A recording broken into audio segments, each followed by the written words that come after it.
Right, well, good afternoon. My name is Godela Weiss-Sussex. I'm the acting director of the ILCS, and I'm here to welcome you to this 2024 Sylvia Naish lecture. Um, Due to a bequest from the linguist Sylvia Naish, we are able to organize this annual postgraduate lecture. And as most of you probably know, it is organized by competition. So the competition is open to all UK postgraduate students. And we are delighted to say that we get a good number of applications every year. So in recent years, we've had winners from King's College London, from Swansea, from Bristol.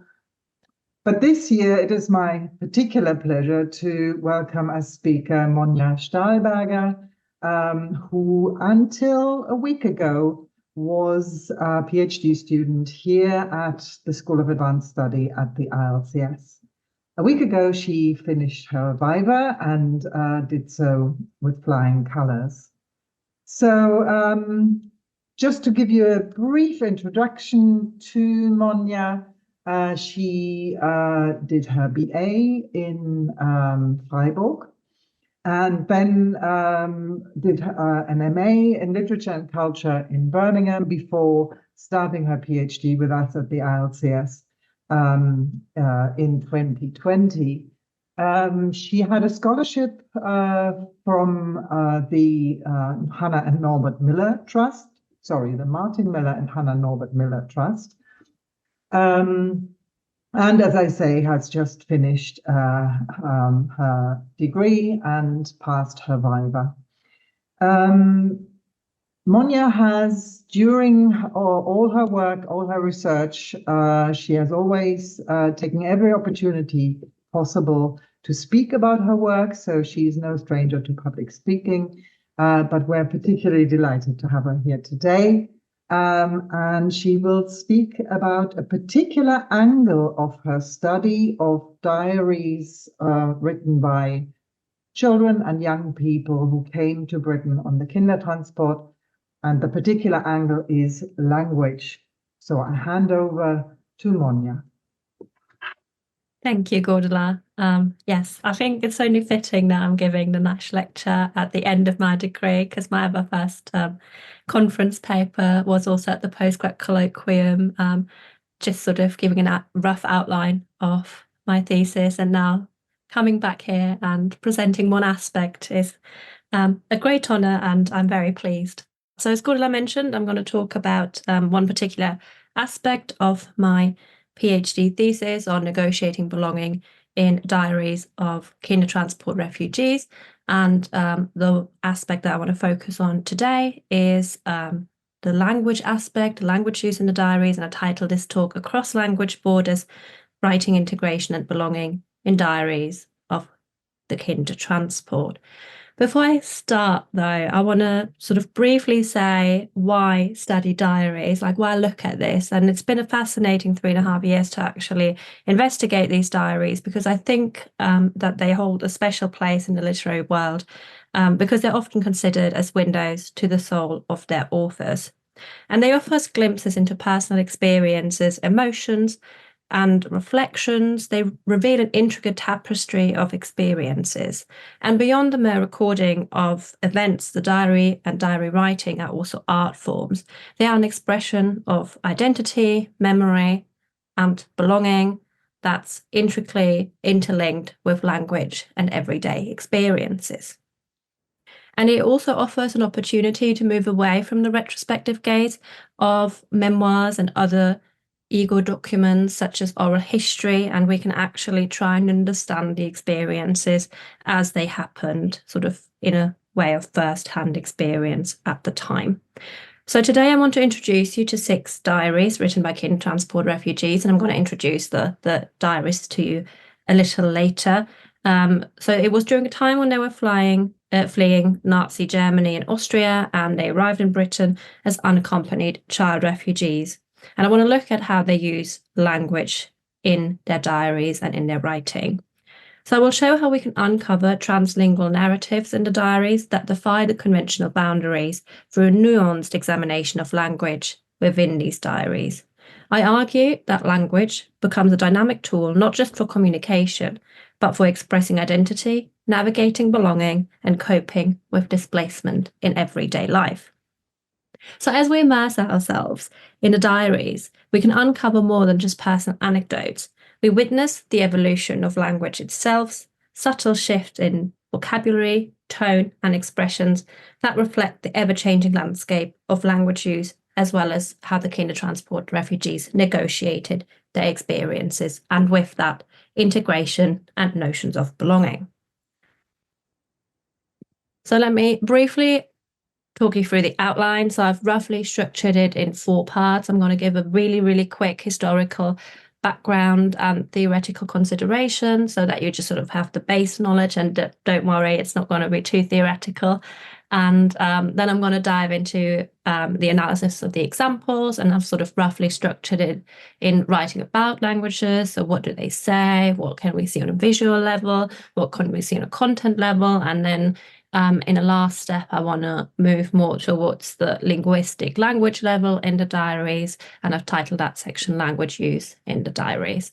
And I've also included a couple of pictures here that you can see like sort of what these diaries look like, so that you have sort of a bit of an image in mind when I'm starting to waffle on. So let's start with the historical background. So some of you might have recently watched the film One Life about Nicholas Winton, who was portrayed by Anthony Hopkins, and a young version of Nicholas Winton was played by Johnny Flynn. And I think the film actually gives us a pretty good indication of what the Kindertransport was, even though the focus of the film was, of course, on the Winton children, so children being rescued from Czechoslovakia rather than Germany and Austria. It still sort of paints a really good picture of the organizational matters behind it. What this film also shows is that the Kindertransport has indeed been in and outside of mainstream media and news in Britain, and more worldwide nowadays as well, over the past few decades. And it's often used as an example of exceptional success story of a refugee movement.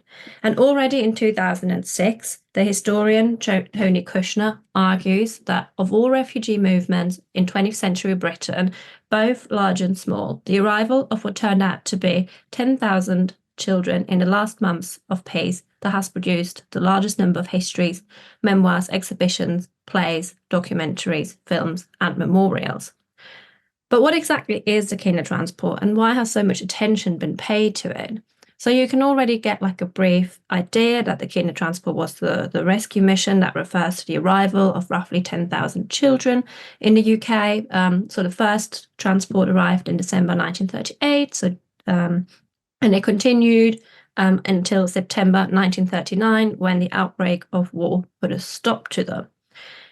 The Kindertransport scheme originated from a proposal by Jewish aid organisations and individuals in Britain following the November pogrom, and the British government then implemented a visa waiver scheme, which is today generally known as the Kindertransport. And this visa waiver scheme facilitated the migration of the child refugees from German territories to Britain, but this only was possible under strict rules and regulations, and certain conditions needed to be met. So, for example, that they would be emigrated by the age of 18. So while the Kindertransport is often celebrated as a humanitarian triumph and used as an exemplary success story of migration, its historical context actually reveals the complexities of British immigration policy at the time. And it also has to be said that the government's involvement was actually primarily only administrative, setting the legal parameters for the entry of the children, but they heavily relied on aid organisations, religious groups and charities to implement the scheme. This pragmatic approach of the government reflected broader concerns about the escalating refugee crisis and the looming threat of war. The decision to prioritise children was not only driven by the humanitarian motive, but also by strategic considerations.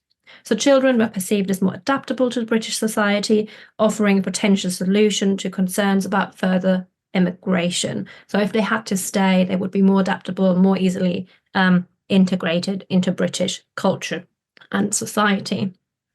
However, this assumption masks the profound challenges faced by the young refugees as they navigated the exile, displacement, and cultural integration assimilation, a key aspect I want to focus on today.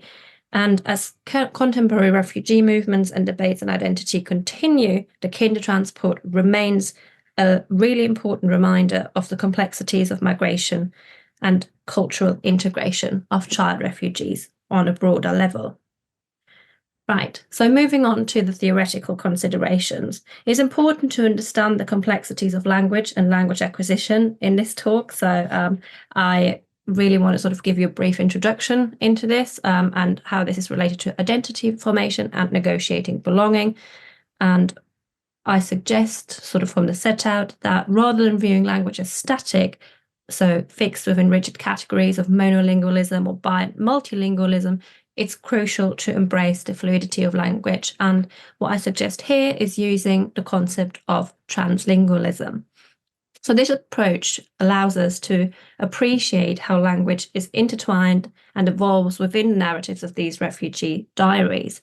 So while bilingualism and multilingualism share many similarities and are often defined as the ability to speak or have varying proficiency in 2 or more languages, I suggest that translingualism, where languages can cross more freely, offers a more open approach to analysing the language use in the diaries.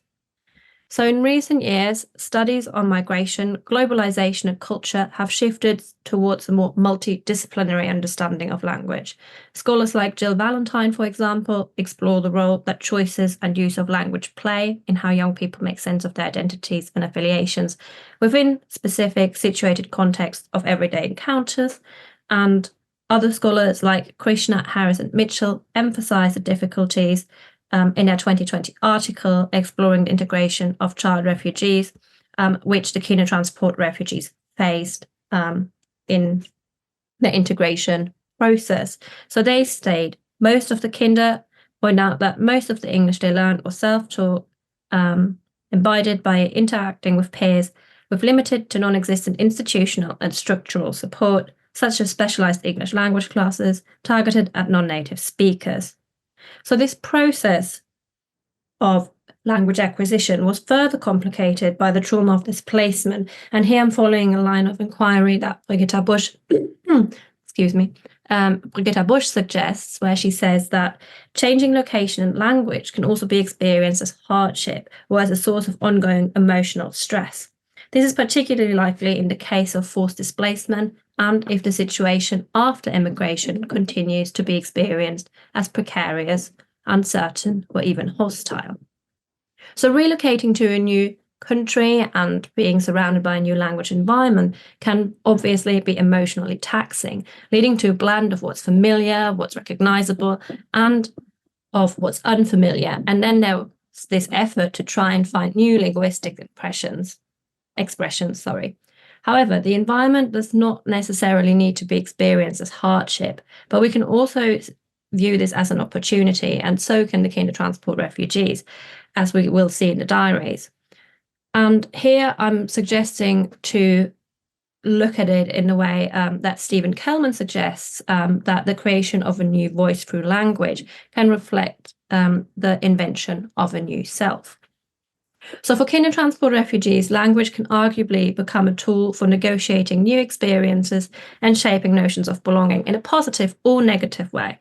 And through the diaries, we get insights into how they navigated these challenges and express this in their identity formation and through their notions of belonging.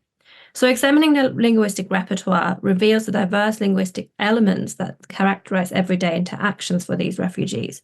However, it is important to acknowledge that there are differences amongst the diarists, and I will show these differences or highlight them by introducing them to you. So the 6 diarists that we're looking at today are Elisabeth Ornstein from Vienna. She lived in a foster family in London and then was moved to the countryside.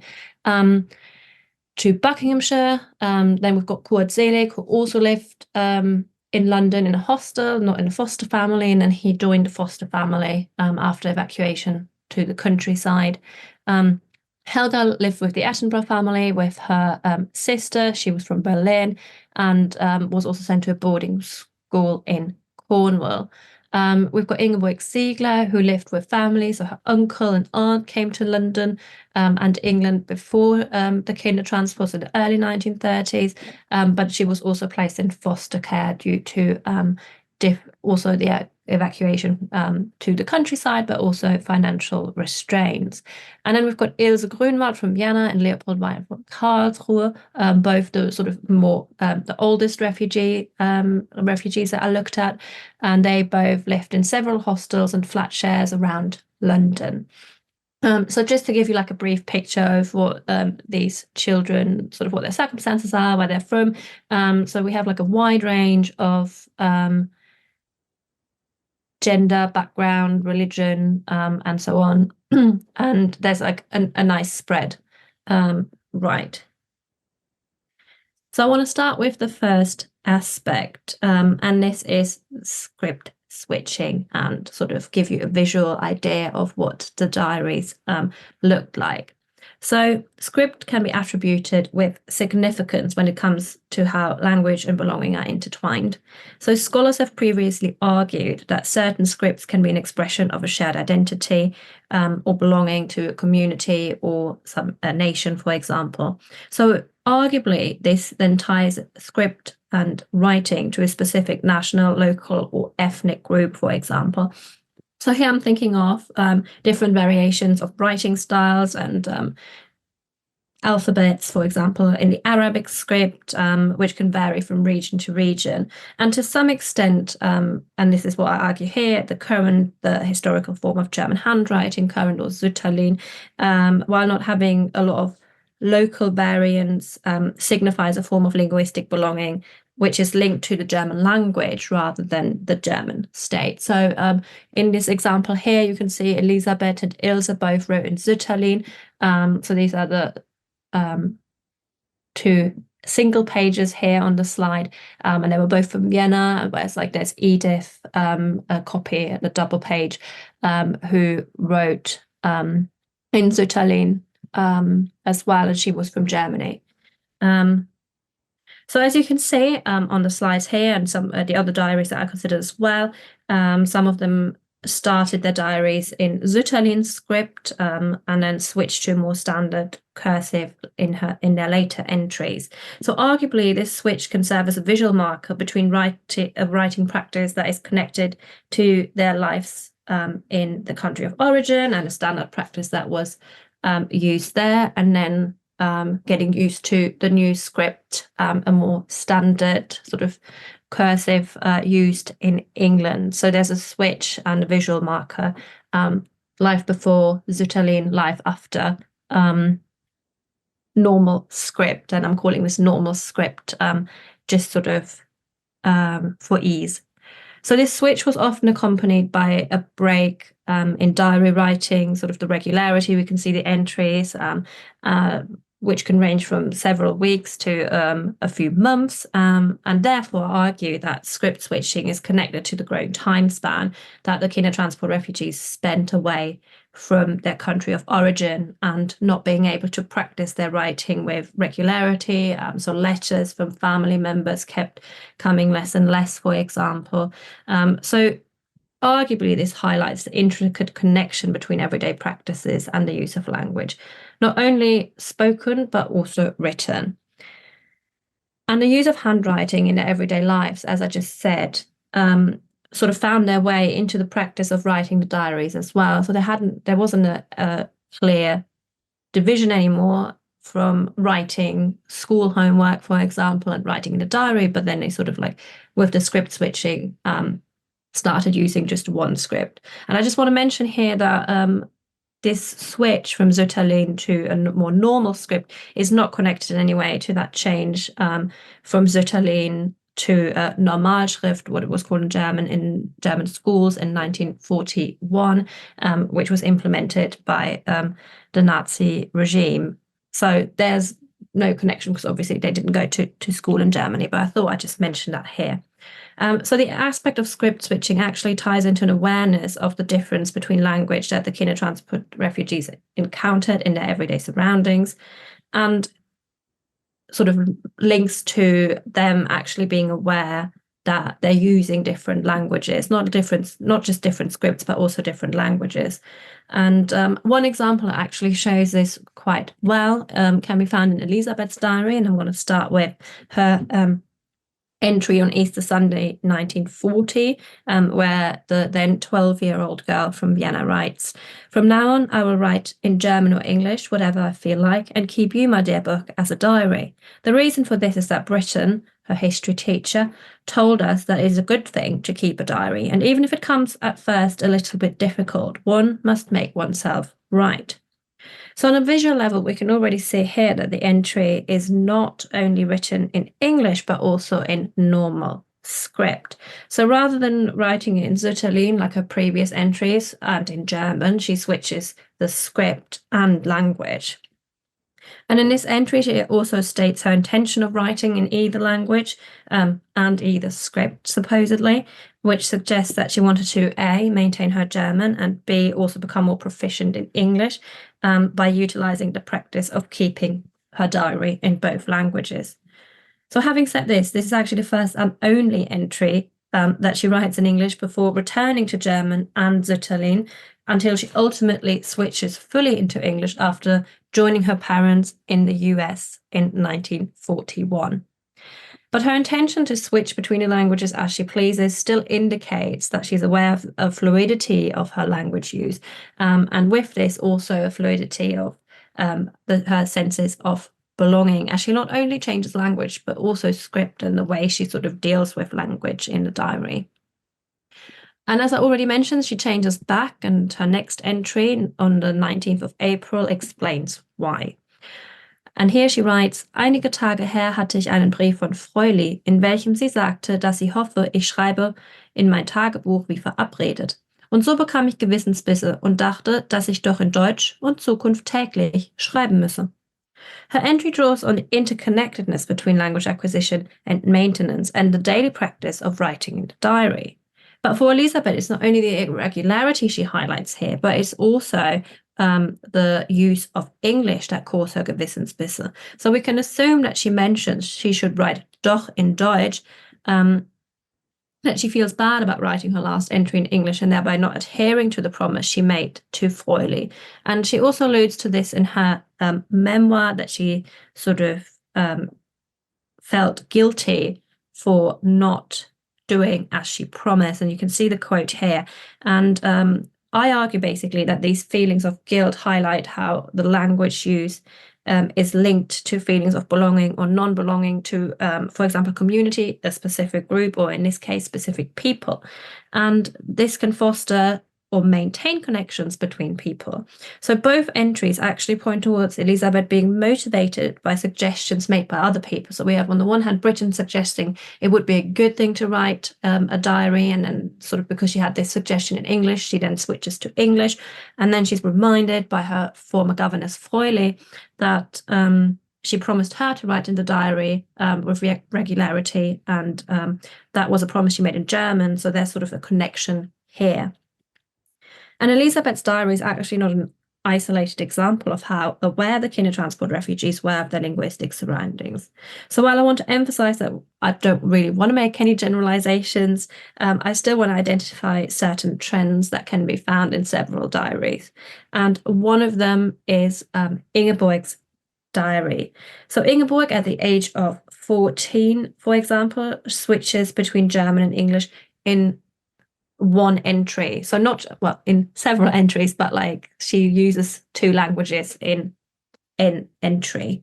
So on 20th October, for example, 1940, she writes, "Heute ist Sonntag. Ich habe gerade eine schrecklich lange Zeit Schularbeiten gemacht und bin nun endlich fertig. Onkel Leon will versuchen, es einzurichten, dass ich evakuiert werden kann, weil so viele Bomben in der Nähe waren.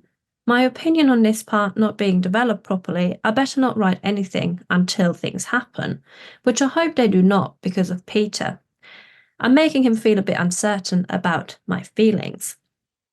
So the content of the English passage is not actually really any different from what she writes in the German passage. It's sort of mundane, everyday issues that she's facing in the context of war and evacuation. But we can only assume that she writes in English as she wants to conceal what she's writing about. And this here is mainly about her crush Peter. And sort of in the other entries around that time, it's similar. And you can see it sort of on the picture that I've included as well, sort of the last sentence in the previous entry. Things with Peter are going on. And, so she switches to conceal this particular part. And this act of consciously switching between languages raises the question whether she chooses the language based on her intended reader. So there's an intended reader for a lot of the Kindertransport Diaries because they were written with sort of as a document to perhaps be shared with parents later on. So even when if they started the diaries before their immigration to Britain and the Kindertransport, they then sort of changed the intended reader to, okay, this is something that I might be able to share with my parents or family later on. So building on this assumption that some diary entries from the Kindertransport refugees were written in German, were intended to be shared with their loved ones, this then suggests that English entries or other passages arguably do not have the same effect and can be seen as reflecting more private thoughts, like in Ingeborg's case. And it seems as if her German entries are written in a way that would allow them to be read by others, whereas the English passages signify more private thoughts. So I now want to move on to a third example, which is taken from Leopold Weil's diary. And this is actually a really interesting one because he specifically writes about language use and how it's linked to his identity formation and notions of belonging. And in his case, there are actually multiple shifts that can be observed. So he starts his diary in October 1939 in Italian. Then he includes an English entry, which seems to be based on a school assignment, but he still felt the need to record it in his diary in English. So we assume that he copied that, and then he switches it to German ultimately in 1941, in October 1941. And he writes in his diary entry on the 12th of October, wann ich mein Tagebuch zuerst begann, vor 2,5 Jahren, schrieb ich als Begründung, dass ich ein Andenken der damalig bewegten Zeiten davon machen will, dass ich mich dadurch in meinem Italienisch üben will und drittens, dass ich mich mit der Tagebuchshilfe erziehen werde im Charakter, im Benehmen, sodass ich durch meine eigene Anstrengung ein nützlicher und wertvoller Mensch werden soll. So he highlights that one of the reasons for keeping a diary is to maintain and improve his Italian by writing in his secondary language, which is sort of generally a widely recognized practice when it comes to second language acquisition. And presumably, as it became harder and harder to maintain both his German and Italian at the same time as learning English, he switched to keep his diary in his native language, German. What becomes evident is that the language and the use of language play a crucial part in the everyday life of the Kindertransport refugees. So he sort of shows that the diary keeping and the way he writes in his diary and the way he reflects in his diary is not only to maintain or improve his language, but also that it's partly to do with his character development. So in a more general sense, I believe that the Kindertransport refugees utilize language to write about their experiences and to keep things they write about separate, but also to create a sense of community and belonging. So having said this, there are actually several aspects that emphasize how the Kindertransport refugees negotiate belonging on a content level, but also on a language level. And this would include tactics or aspects of borrowing or translingual grammar use or code switching. And here I'm following a suggestion made by Britta Busch, where she states, where she questions how linguistic variation can serve to construct belonging or difference and how their language use reflects advancing integration. So while her approach refers to spoken rather than written language, the question remains how language use in writing can show how belonging is negotiated and integration is fostered or perhaps not fostered or not aided. So despite language sort of more generally not seeming to be a problem for the Kindertransport refugees at a first glance, some were subjected to negative experiences when attending British schools, for example, as they could be identified as foreigners or outsiders, especially with a German accent in these kind of times was very difficult. So Elisabeth covertly reflects on feelings of non-belonging when she writes about playing with two children in her neighborhood on 19th of April 1940, stating, aber die beiden wispern so viel zusammen, dass auch diese Freude von mir genommen ist. So she implies that she was not well integrated in the neighborhood by highlighting her otherness on a content level. While these instances do not overtly mention language, we can assume that Elisabeth faced issues, as already stated, based on her nationality and language abilities. And Eva Maria Thune actually identifies this with in her article, where she states, if a speaker continues to perceive his or her accents problematic in a given language community, they may think they do not belong, while feeling that their Sprachlerleben is weighted down with a negative element that comes not only from their personal competence, but also from the perception and interaction with the language community. So despite not directly discussing or reflecting on instances where she was marginalized because of her language, the diary entry here shows that her negotiation of belonging and integration is impacted by a kind of negatives Spracherleben. What Thune does not consider here is the translingual dimension. I mean, obviously, Thune wasn't looking at the same material, but sort of extending her argument, I would suggest that this example shows that Elisabeth is showing first signs of translanguaging by using a German word, which is closer to the English equivalent. So she's using wispern, so to whisper, rather than flüstern, which is actually more commonly used in German. If you sort of look at a corpus analysis point of view here. And this suggests that despite the negative experience that she's expressing on a content level, so feeling an outsider, that her integration on a language level is actually much more advanced. Right, so moving on to another aspect, so I'm sort of rushing through a bit because I want to pack as many examples in as possible.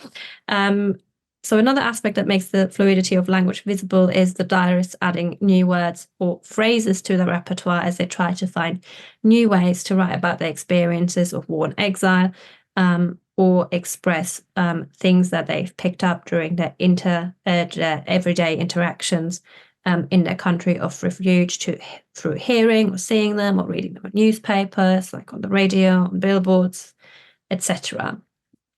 So as we've already briefly seen on some occasions, the Kindertransport refugees Germanize words or use German words which are closer to the English equivalent. On 5th September 1939, Kurt writes, and this is another example, Lenienpick ist rumgekommen und sagte, wir sollen uns alle da und da mieten. Here, Kurt potentially picked up on the English word to meet and spelt it in a way that he thought was German. This illustrates the perceptiveness and awareness of the language environment around him, so that he picks up on words and that he knows their meaning, and also reflects his efforts to expand his vocabulary and repertoire. The English word to meet, which he writes down as mieten, is closer to him than the German treffen, or as presumably meet is often used in his everyday environment, but he also recognizes meet as a German word, mieten, which is to rent, and the word actually eventually becomes a false friend as he connects two words in his repertoire based on their similarities of sound and spelling rather than meaning.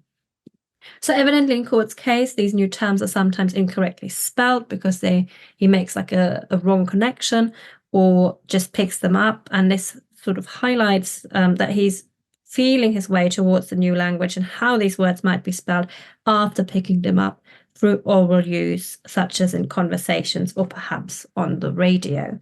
And utilizing such social, oral, and oral learning styles can improve the performance of an individual in second language acquisition in a more general sense. So these spelling mistakes in Kurt's diary actually illustrate a learning technique that is based on his surroundings and everyday experiences and signifies Kurt's active engagement with language on his daily encounters. And it's not just core that displays this perceptiveness of their new language and expand their repertoire by picking up phrases or words in their everyday environment. And this also sort of highlights a sense of belonging, actually, arguably on a language level, because they become more aware and more integrated in this sense as they start using more forms of colloquialisms, for example. And this is the next one I actually want to touch on. So 16-year-old Ilse writes on 15th October 1940, von meinen Eltern seit Mai nichts gehört, alle verschollen. Geni schreibt nicht, ich bin fed up mit dem ganzen verpfuschten Leben. And she actually mentions a lot of other examples, or the phrase fed up in a lot of other entries. For example, on 13th May 1945, she writes, alle fahren weg, ich wollte, ich hätte eine Zukunft, möchte gerne heiraten, bin sehr fed up mit allem. On the 29th of August 1945, she writes, Geni ist auch fed up. And on the 30th of June 1947, she writes, bin sehr fed up, allein zu sein, weiß wirklich nicht mehr, was los ist. So it seems to have become a part of her repertoire as she uses the phrase multiple times over a large time span, so like a big time span. The first time she mentioned it in 1940, and she keeps using it until 1947. And Ilse actually Ilse's diary gives a lot of examples of this sort of hybrid sense of writing, and instances of code switching or borrowing, picking up on words that might help her express herself better.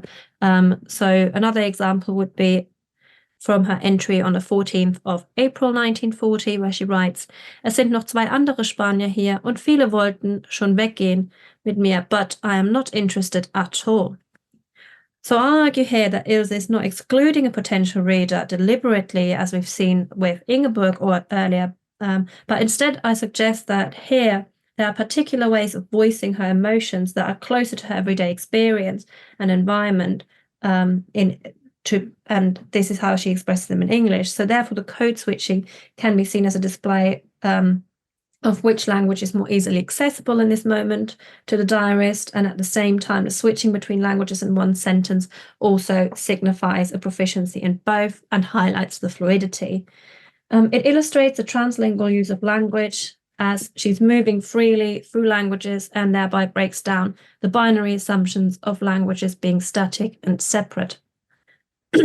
So looking at the use of English words and phrases within German entries can reveal patterns in those variances. Excuse me.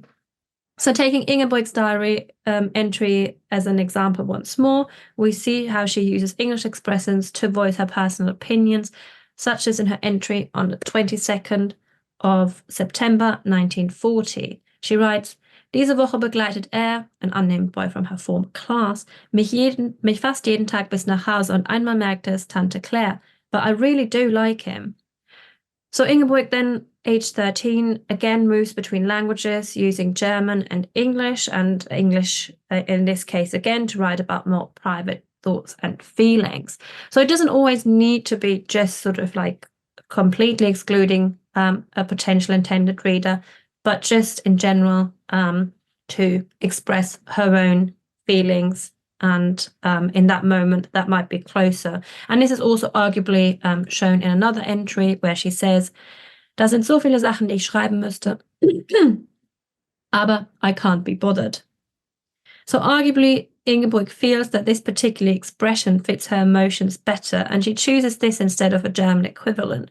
So switching between and mixing of languages in these examples highlights how translingual language use can offer a greater opportunity to express oneself. And yet, what the diaries do not reveal are the motivations or reasoning for it, which again sort of arguably points at this fluidity and this sort of languages crossing freely, rather than stating, no, I'm using this language now and then I'm using the other language for something else. But rather that there's not too much active thought behind it, and that it's becoming a more sort of ingrained and subconscious process. And what all these examples have in common is that they show that the Kindertransport refugees in their everyday life, in their country of origin, were used to a certain repertoire, which they are now expanding. So they include new phrases for experiences, concepts, or objects, which they haven't maybe been aware of before or haven't been able to express before. And this hints at the translingual qualities and displays a fluidity of language. And this multidimensionality and hybridity of the language use highlights the translingual character. So borrowing words from a new language as well as mixing languages shows that the Kindertransport refugees adjust to their new environment and express their new experiences by expanding their repertoire using both languages. But including phrases and words in another language works both ways. So we can also look at some English entries and see that they maintained some German phrases or words, and this arguably hints at a nostalgic use of German. So Helga Beer, for example, whose diary is entirely written in English, includes particular German colloquialisms, pet names, or German words, which remind her and us readers of her country of origin. So on January 1st, 1945, the 17-year-old Helga writes Prost Neujahr, cold weather is getting better, thank goodness. So she's using this German way of wishing a happy new year, which is probably still really ingrained in her mind. And evidently, she does not use German very often, as this is one of the few examples along of her referencing other German words and traditions. For example, Sandkuchen and Glühwein, or Apfelstrudel and Weihnachtsfeier. So all these examples are actually written around the same time, about Christmas period, which is arguably a very nostalgic period. And so it becomes apparent that during this time, Helga often refers to these German terms, which suggests that she links her new experiences of celebrating Christmas and New Year with childhood memories of spending this period in Germany. And according to Eva Maria Thüne, a nostalgic use of German can be seen as a way to resist losing their first language, which is German, which is in a way their last bond to their parents or their previous childhood. So such nostalgic use can also show that some particular experiences of emotion are still easier to express or write about in German than in English, which over the years has become closer to the Kindertransport refugees than their native language. But our understanding of language is not only dependent on the content and sort of the script switching and code switching, but also on syntax as well as semantics and pragmatics. So moving away from the detailed considerations of vocabulary and to some extent the semantic and pragmatic use of language, as a last step, I want to briefly look into the structural aspects of the Kindertransportees' writing that highlight how their syntax and grammar is becoming slowly more English. So generally, English syntax is governed by grammar rules, adhering to a sequence of subject, verb, and object in a sentence or clause, while the German syntax can vary more due to use of grammatical cases, for example. But still, English has a lot of Germanic aspects to it, and so sometimes to us native speakers in German, some of the diary entries already sound a bit odd when we read them, and there's actually a few reasons for it. And I want to show this on one example. So there's 10-year-old Kurt's diary, and he writes on 4th January 1940, Frank kommt heute, ich gehe zu Cockfosters, ihn zu mieten. So Kurt uses the preposition zu, meaning to in English, which is commonly used when referring to the act of going to a place, while the German preposition would be nach. So he should be saying, ich gehe nach Cockfosters rather than zu Cockfosters as a preposition for a place. You could also use zu in German, but that would also need a determiner like dem or der. Hence, in this entry, and based on Kurt's word choices, the grammatically correct German preposition would be nach, as it does not require a determiner before the place. And at the same time, he uses zu as the preposition for mieten, which corresponds to the correct use of preposition for treffen, so it would be zutreffen. And sort of more in general, this example shows that Koord's use of his first language is influenced by his second language learning process. And the entry highlights that his syntax and his use of prepositions and grammar is becoming more anglicized. And as both languages are closely related through their Germanic roots, this often does not influence the grammatical correctness per se, but we can still notice it when reading the diaries. Right, so I've gone on for quite a while, so let me just briefly conclude.